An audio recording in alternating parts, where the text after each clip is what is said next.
Very good morning to all of you. कैसे हैं आप सब? आई होप कि आप सभी बच्चे स्वस्थ होंगे और अच्छी तरह से अपना ध्यान रखेंगे। गुड। तो बच्चों, आज की हिंदी की कक्षा में आप सभी का स्वागत है। आज हम चलेंगे हिंदी व्याकरण की और क्या पढ़ेंगे। चलिए बच्चों, बात करते हैं। आपने अपनी पिछली कक्षाओं में यानी क्लास 2 में, क्लास 3 में, क्लास 4 में एक शब्द सुना होगा, वर्ण। क्या? वर्ण। और ये भी सुना होगा कि इस वर्ण को हम अक्षर भी कहते हैं। सुना है? यस, है ना? अक्षर भी कहते हैं। और एक चीज, एक वाक्य आप हमेशा से पढ़ते आ रहे हैं कि वर्ण भाषा की सबसे छोटी इकाई है या होती है। सबसे छोटी इकाई होती है। सबसे छोटी इकाई यूनिट, है ना? कैसे होती है? देखिए, वर्णों से बनते हैं शब्द, शब्दों से बनते हैं वाक्य और वाक्यों से पैराग्राफ, है ना? तो सबसे छोटी चीज क्या हुई इसमें? सबसे छोटी यूनिट क्या है? वर्ण। फॉर एग्जाम्पल, देखिए, मुझे कमल का फूल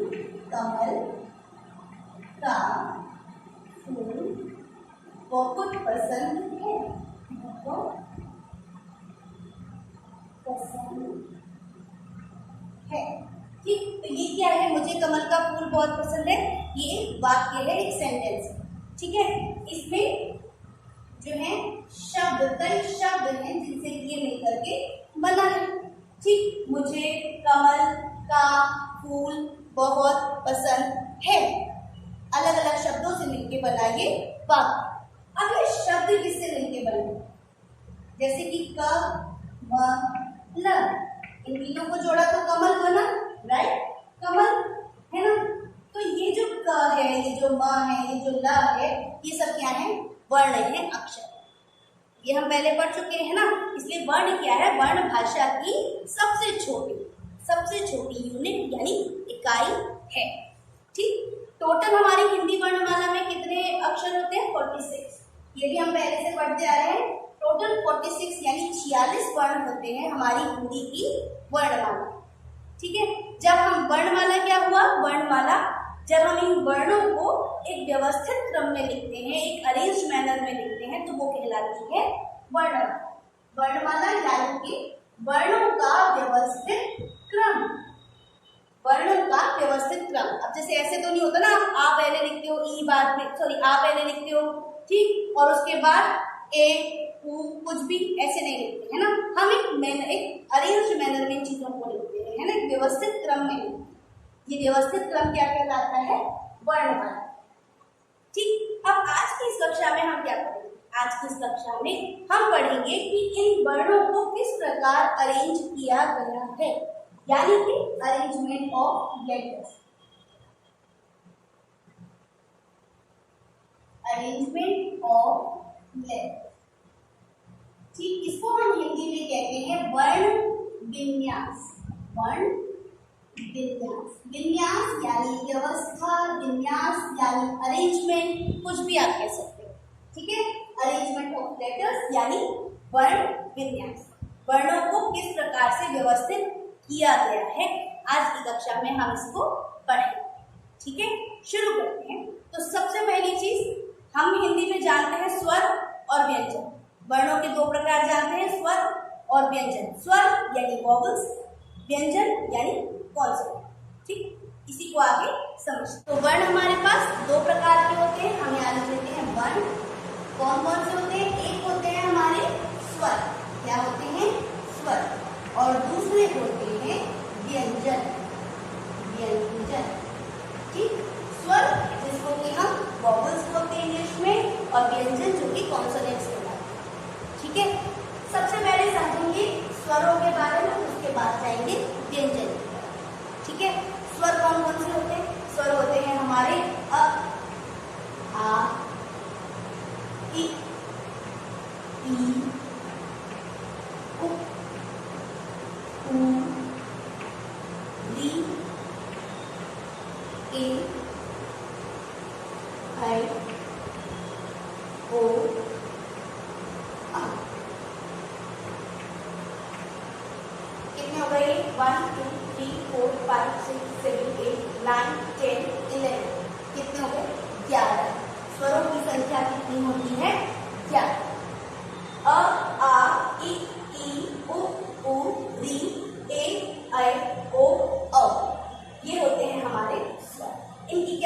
मात्रा होती है, पहले इस पे बात करते हैं फिर आगे बढ़ेंगे। ठीक बच्चों, जो स्वर होते हैं ये अपने आप में पूरे होते हैं, कंप्लीट होते हैं। अब आपने कभी देखा है अ पर किसी की मात्रा लगे हुए या आ पर कोई मात्रा या ई पर कोई मात्रा? कभी ऐसा होता है ई के नीचे कोई ऐसी मात्रा लगी हो? देखा है कभी आपने? नहीं होता है ना। ऐसे कभी आपने देखा है ए के ऊपर उनकी मात्रा? गलत है, क्योंकि ये जो होती है ये स्वतंत्र ध्वनियां होती है। इनके उच्चारण में या इन्हें लिखने के लिए किसी भी तरीके के दूसरे स्वर की या दूसरे किसी व्यंजन की किसी की आवश्यकता नहीं होती है, अपने आप में कंप्लीट होते हैं। ठीक, स्वतंत्र होते हैं, अपने आप में कंप्लीट होते हैं, फ्री होते हैं और इनमें किसी की भी मात्रा नहीं होती। ठीक, ये टोटल होते हैं कितने? 11। कितने होते हैं? 11, 11। आ ई उ री ए ऐ ओ औ। तो जैसा कि हमने कहा पहले हम स्वरों के बारे में समझेंगे फिर हम व्यंजनों की तरफ चलेंगे। तो इसे कर देते हैं अभी इरेज और समझते हैं स्वरों के प्रकार। ठीक, चलिए इसे लिख के लेते। ठीक है, स्वर बच्चों दो प्रकार के होते हैं। कौन कौन से? एक होते हैं निस्प स्वर और एक होते हैं दीर्घ स्वर। ऋस्व और दीर्घ। तो ऋस्व स्वर ऐसे स्वर जिनके उच्चारण में या कह सकते हैं जिनको उच्चारण करने में, जिनके प्रोनाउंसिएशन में या जिनको बोलने में कम समय लगता है उन्हें कहते हैं ऋस्व स्वर। कम समय, थोड़ा समय लगता है। जैसे देखेंगे अ, ई, ठीक, उ और री, ये चार होते हैं ऋस्व स्वर। इनके उच्चारण में कम समय लगता है। बोल के देखिए अ, ई, उ, री, थोड़ा सा समय, कुछ सेकंड भर का, है ना। अब आगे दीर्घ स्वर। वैसे दीर्घ का अर्थ होता है बड़ा, यहाँ पे हम दीर्घ का अर्थ ले रहे हैं ज्यादा से। ठीक है, तो ऐसे स्वर जिनके उच्चारण में ज्यादा समय लगता है, कंपैरेटिवली ऋस्व स्वर की अपेक्षा ज्यादा समय लगता है, उन्हें हम कहते हैं दीर्घ स्वर। जैसे आ, ई, उ, है ना, ए, ऐ, ओ और औ। ठीक, आप बोल के देखिए आ, ई, उ, ए, ऐ, ओ, औ। इनकी अपेक्षा इसको बोलने में समय ज्यादा लग रहा है ना। तो ये हो गए ऋस्व स्वर जिसमें कम समय लगता है। ये हो गए दीर्घ स्वर जिनके उच्चारण में ऋस्व स्वर की अपेक्षा ज्यादा समय लगता है। This much is clear? सभी को समझ में आ रहा है? देखिए बोल के देखिए अ बोलने में कम समय लग रहा है, आ ज्यादा लगा, ई, ठीक है, उ, री कम समय लग रहा है, ए, ऐ, ओ, औ। तो इनके उच्चारण में ज्यादा समय लगता है और ऋस्व स्वर के उच्चारणों में कम समय लगता है। सो दिस मच इज क्लियर? सभी को समझ में आ गया? Very good. अब आगे बढ़ते हैं और समझते हैं हम जो वो अंकी बिंदी, चंद्र बिंदु जिनको कहते हैं ना, उनके बारे में। तो चलिए बच्चों जानते हैं इस अंकी बिंदी के बारे में। हम इसे अब तक अंकी बिंदी ही कहते आ रहे हैं ना, जबकि इसका नाम होता है क्या? अनुस्वार। क्या होता है? अनुस्वार। ठीक, जो पढ़ते हैं ना हम लोग अंग आह वही चीजें। तो ये जो अंकी बिंदी है इसको हम कहते हैं अनुस्वार।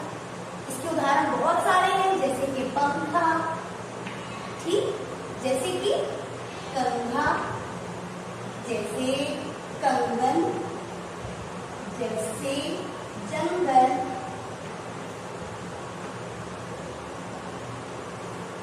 बहुत सारे इसी तरीके से। ठीक, तो अनुस्वार का जब हम उच्चारण करते हैं, इसे हम बोलते हैं, तो आवाज कहाँ से आती है? हमारे नाक से आती है। ठीक, आप बोल के देखेंगे तो पता चलेगा। देखिए पंखा, कंघा, कंगन, जंगल, थोड़ा सा नाक का भी टच आता है ना। तो इस बिंदी को हम क्या कहते हैं? अनुस्वार कहते हैं। ठीक है, इसी के साथ एक चीज और आपने देखा होगा, ये चंद्र बिंदु। यस, इसे हम चंद्र बिंदु कहते हैं आम बोलचाल।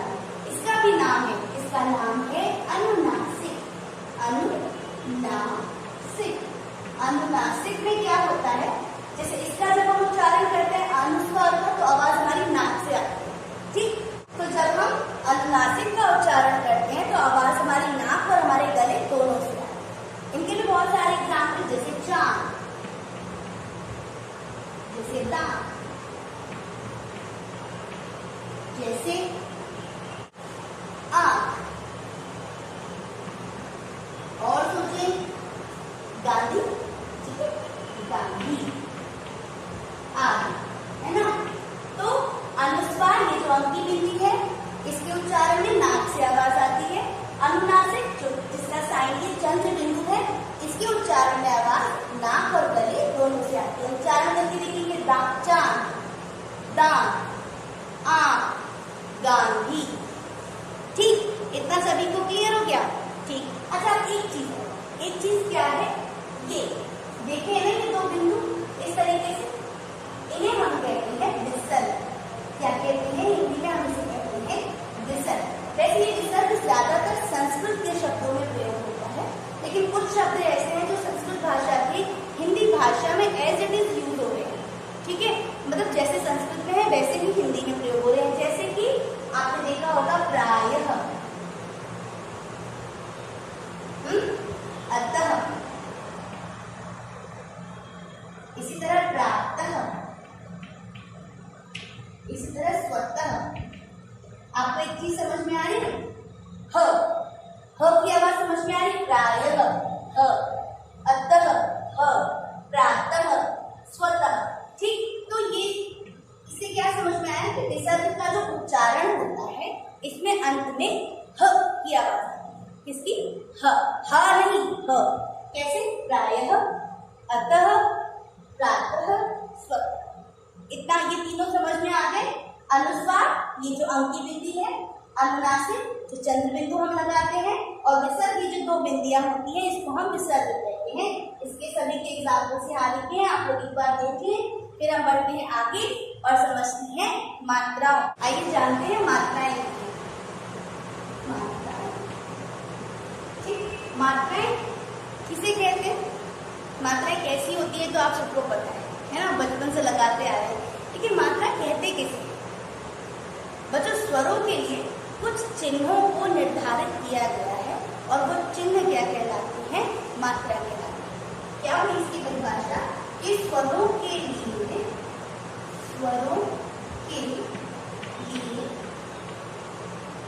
निर्धारित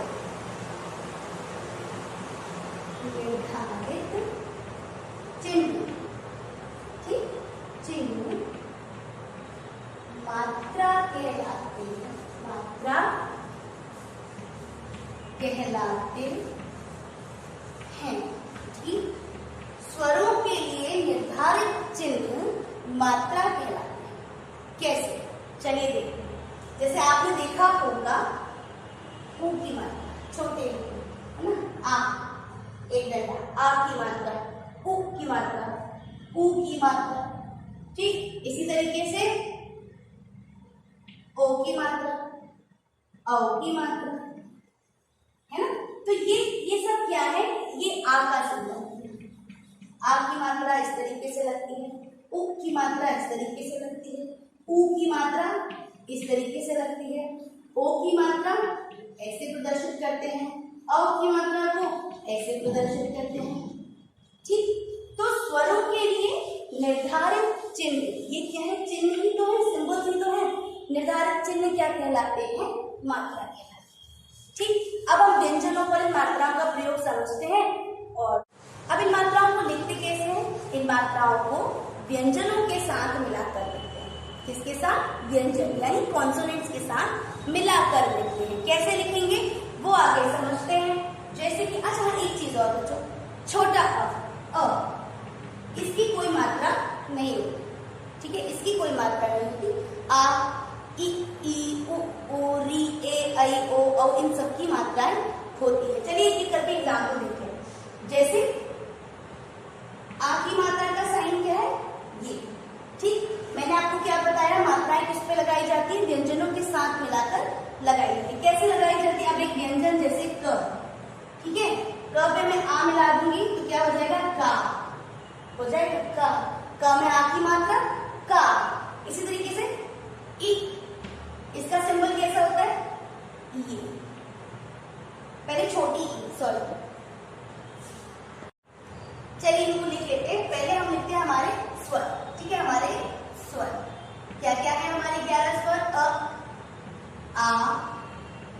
इ, ई, उ, री, ए, ऐ, ओ और औ, है ना। ठीक, तो ये हो गए हमारे 11 स्वर। अब इनकी मात्राओं के सिंबल चिन्ह कैसे हैं, मात्राएं कैसे लगती हैं इनकी। अ की कोई मात्रा नहीं होती तो हम इसको डैश कर देते हैं। आ, ये आ की मात्रा है। ठीक, ई, छोटी ई की मात्रा। ओके, ई, बड़ी ई की मात्रा। ऐसे एक लगाते हैं ना, है ना। उ, ऐसे, उ, ऐसे, री, ऐसे देखा हुआ एक नीचे को लगाते हैं, है ना। ए, इस तरीके से। ऐ की 2 मात्राएं आ जाती हैं। ओ, एक डंडा और ऐसी मात्रा ऊपर। औ, इसी में 2। सही जा रहे हैं? यस। तो ये हो गए हमारे स्वर, ये हो गई उनकी मात्रा। अब इन्हें लिखते कैसे, इन्हें व्यंजनों के साथ मिला के लिखते हैं कि साथ में। तो अब हम एक व्यंजन ले लेते हैं, क ले लें। ठीक है, तो हमने एक व्यंजन ले लिया क। ठीक, तो क में हम अ मिलाएंगे तो हो जाएगा क। ठीक है, इसी तरीके से आ, क में आ मिलाएंगे तो हो जाएगा का। Right, okay. फिर आता है ई, क में ई मिलेगा तो क्या हो जाएगा की। ठीक, इसी तरह ई, तो फिर क में ई जोड़ेंगे तो क्या हो जाएगा की। राइट, फिर आता है उ, क में उ जोड़ेंगे तो हो जाएगा उ। ठीक, उ, क में उ जोड़ेंगे तो हो जाएगा कू। ठीक है, इसी तरह री, क में जब हम री जोड़ेंगे तो क्या हो जाएगा, जैसे मैंने बताया नीचे को लगती है मात्रा, कैसे, कृ, क्री। ठीक, अब ए, क में ए जोड़ेंगे तो हो जाएगा की। ठीक है, इसके बाद ऐ की मात्रा, क में ऐ जोड़ेंगे तो क्या हो जाएगा कै, कै हो जाएगा। फिर आते हैं ओ, क में ओ जोड़ देंगे तो हो जाएगा को। राइट, को। अच्छा, ये बहुत नीचे जाता है, उस तरफ देखते हैं। क में औ जोड़ना है, क में औ तो क्या हो जाएगा क। क्लियर, एक बार देख ले इसको।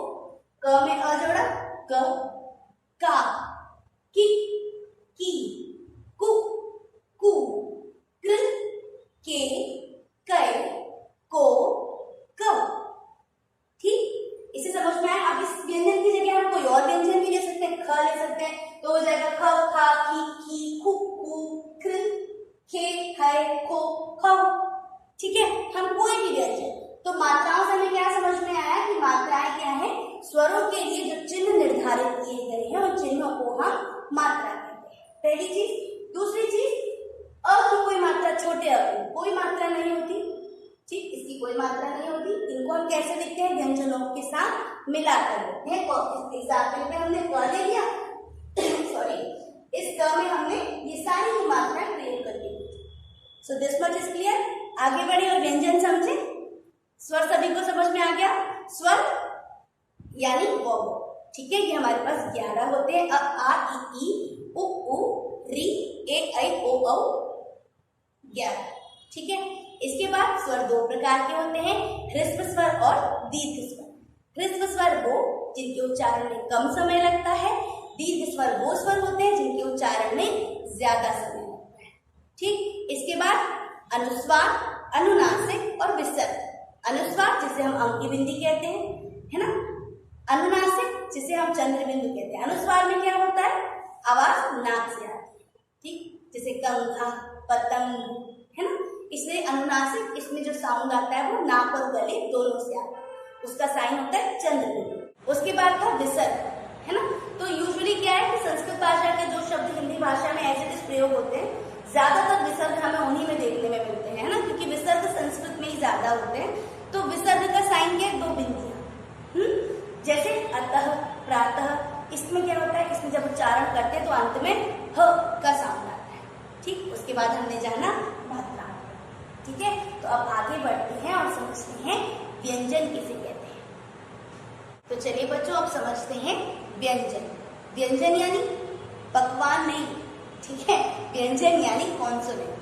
ठीक, आप बचपन से हिंदी में पढ़ते आ रहे हैं, क ख ग घ ङ च छ ज झ ञ, राइट। तो इन्हीं को हम क्या कहते हैं, व्यंजन कहते हैं। क्या कहते हैं, व्यंजन यानी कॉन्सोनेंट। एक बार इसको देख लेते हैं, देखिए, क ख ग घ ङ च छ ज झ ञ ट ठ ड ढ ण त थ द ध न प फ ब भ म य र ल व श स स ह।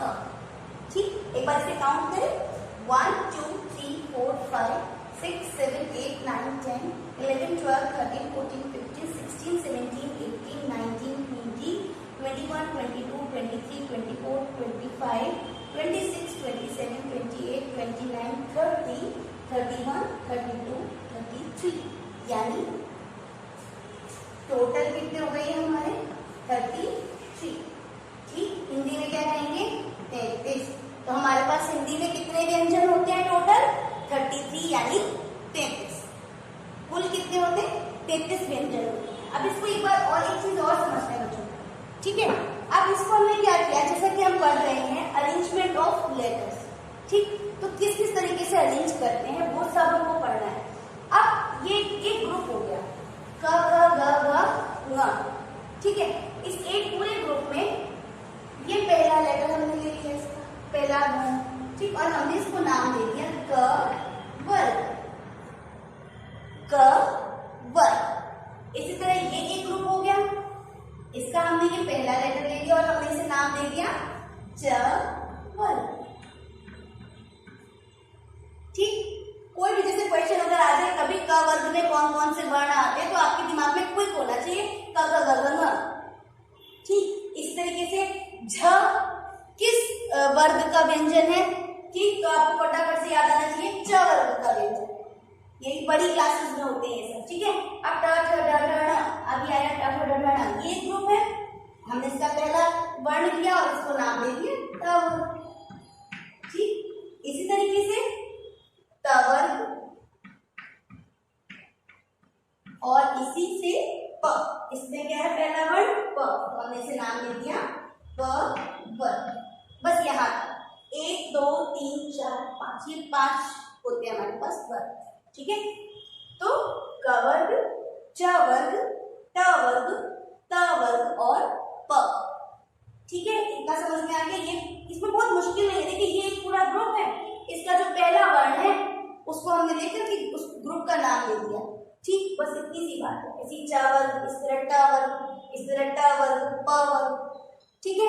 अब एक चीज और बच्चों, ये जो आखिरी अक्षर है, आखिरी वर्ण है, ये पता है क्या कहलाते हैं, इनको हम कहते हैं पंचम वर्ण। क्या कहते हैं, पंचम वर्ण। ये सारी चीजें आपको बड़ी कक्षाओं में, बड़ी क्लासेस में काम में आएंगी। पंचम वर्ण क्यों कहते हैं, देखिए 1 2 3 4 5, 5वें नंबर पे आ रहा है, 1 2 3 4 5, 5वें प्लेस पर है, 5वें नंबर पे। ट ठ ड ढ ण, ये भी 5वें नंबर पे है। ठीक, 1 2 3 4 5, न भी 5वें नंबर पे है।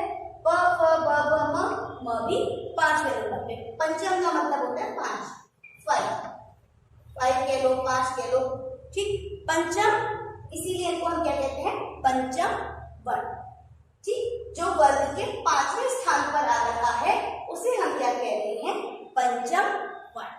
ठीक है, तो दिस मच इज क्लियर। अच्छा, एक चीज और बच्चों, हिंदी भाषा में एक चीज बहुत जरूरी होती है जो आप लोग अभी भी गलत करते हो, वो क्या, ये लाइन, इसे हम हिंदी में कहते हैं शिरोरेखा।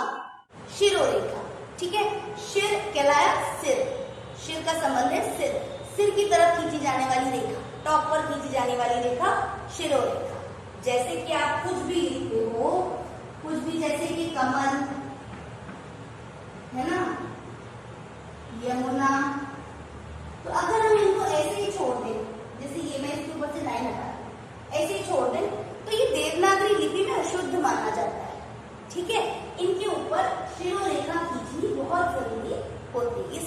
भाषा में आप देख रहे होंगे, इंग्लिश में ऐसा नहीं होता है ना, इंग्लिश में ऐसा नहीं होता।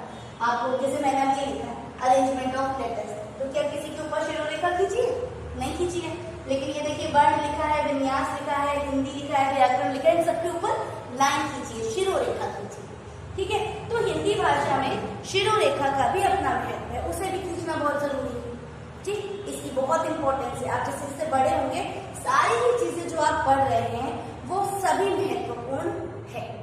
ठीक, अब इसी क्रम में आगे बढ़ते हैं और समझते हैं व्यंजन कितने प्रकार के होते हैं।